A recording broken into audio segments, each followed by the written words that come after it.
Question and Answer Thursday. And today's question is, how do I motivate a 16-year-old? Yeah, so if you don't know me, I am Christina Campos. I am founder of The Impactful Parent, and every Thursday I come on and answer one of your questions live here on Facebook.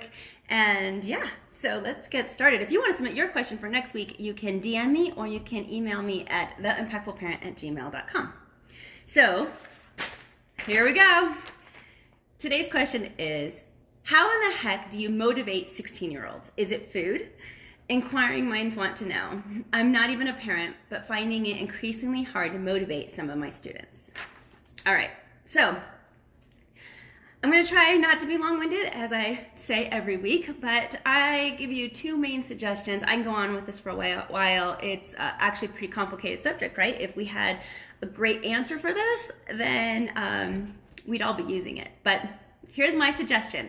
Number one, all right, if you ever follow Gary Vee, he would tell you that people are not lazy. They just don't give a shit.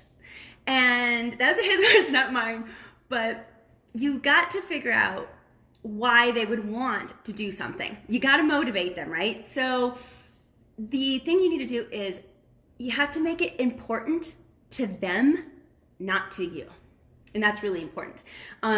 There are several reasons why people are motivated to do things. Sometimes it's, I'm motivated to do this because it makes me feel good. Sometimes you're motivated because people are relying on you and you don't want to let people down.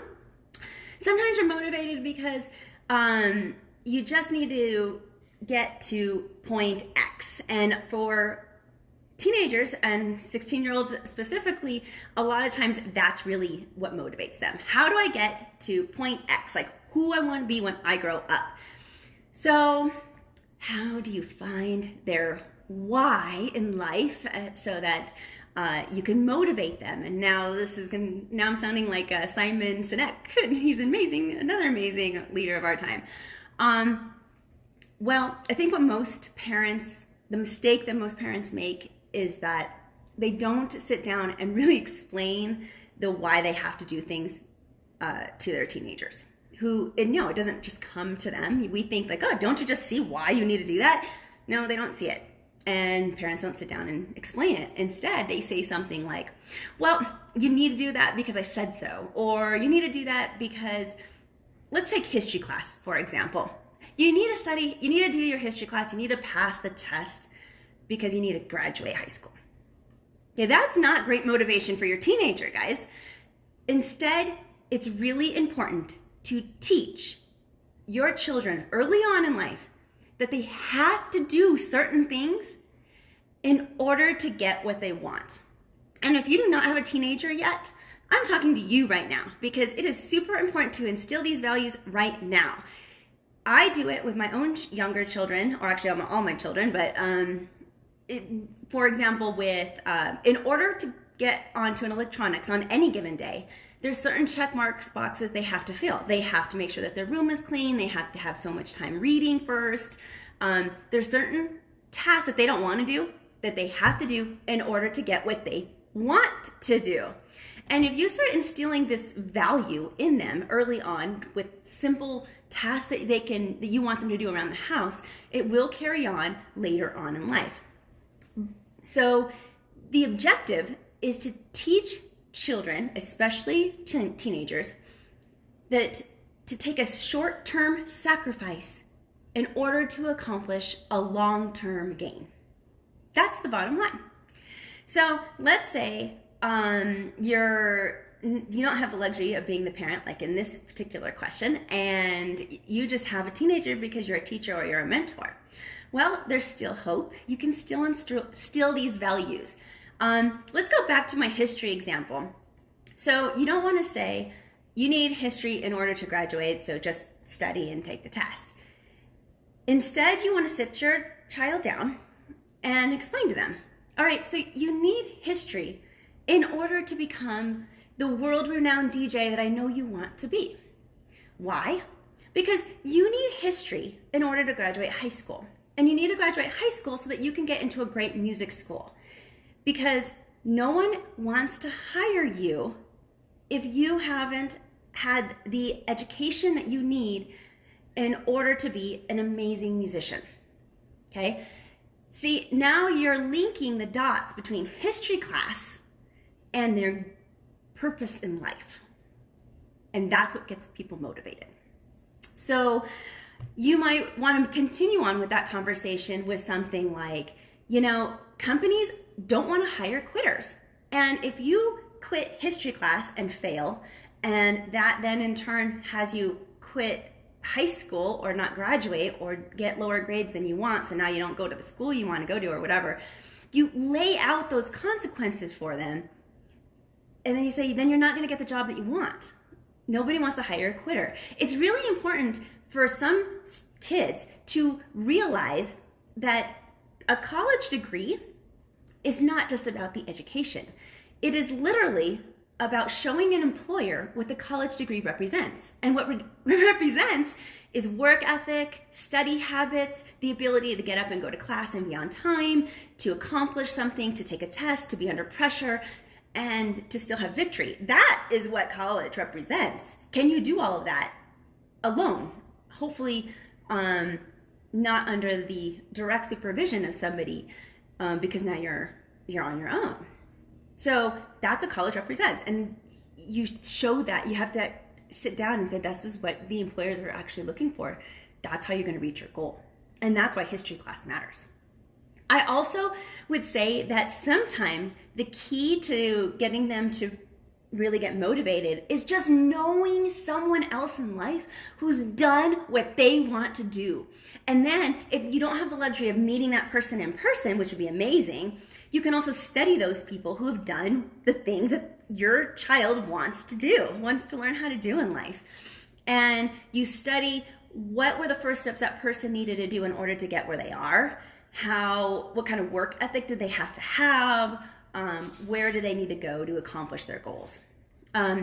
It's also, in my own opinion, really important to be realistic about natural talents. And everybody has a natural talent, and everybody has things that they're very, very challenged at. And some of our idols and heroes in life have natural talents that we don't possess, which means you need to point those out and have them realize that your path to get to the same point as your hero may be more difficult because you don't have a natural talent. It's still completely possible. And you make sure that you put that across. You can do whatever you want to do if you put your mind to it, but it just becomes down to more dedication, more work ethic. But if you want it, you can get it. And you just be realistic about it. Or maybe it's the vice versa. Maybe they have more natural talents than some of their heroes, and it's going to be amazing for them. What a great luxury that would be. All right, so that's my long-winded question or answer for this to suggestion number 1. Suggestion number 2, and this is even harder, and it goes directly to the adults here. I think that a lot of adults need to let go and accept the reality that you can't force people to do what they don't want to do. As soon as your teen becomes a teen, every year after that, subconsciously, you lose a little bit more control. It's natural. It's supposed to happen. It's really hard for parents to accept. Me too. But you need to eliminate that burden of feeling that you have to rescue your child from anything bad happening to them. And instead, change your mindset to, I'm going to support them in other ways so that they can learn and grow into what they need to be when they leave me. Because let's say a 16-year-old, 3 years until they're 18. That means they have 3 years to get them ready to leave your nest and go be a functioning, amazing adult.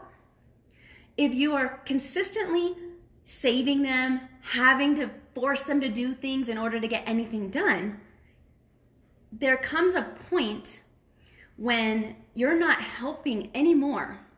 And you have to reevaluate you and your motives as a parent or a mentor or a teacher and say, at what point am I doing a disservice to this person by consistently helping them too much? And I feel that many adults sometimes help too much, not because it's not for the child, but really for themselves, because if they don't help too much, they would feel guilty. Well, if I let him fail, then I know I could have done something about that, and the guilt and the burden gets put on us as the adult who knows better that we didn't help. But the reality is that children need to fail in order to learn. And failure can be the best lessons in life. And yes, you want to be the safety net. And yes, you want to be supportive. And so there's a balance here that must be created. But please reevaluate your motives and make that balance so that you are helping, but you're not enabling. And it comes down to that it's just hard. That it's just hard. It's just freaking hard to let people fail when you want to help them and you don't want to see them fail. Especially if it's your child, you really care for the kid, but you can't be there, and you need to let that burden off your shoulders.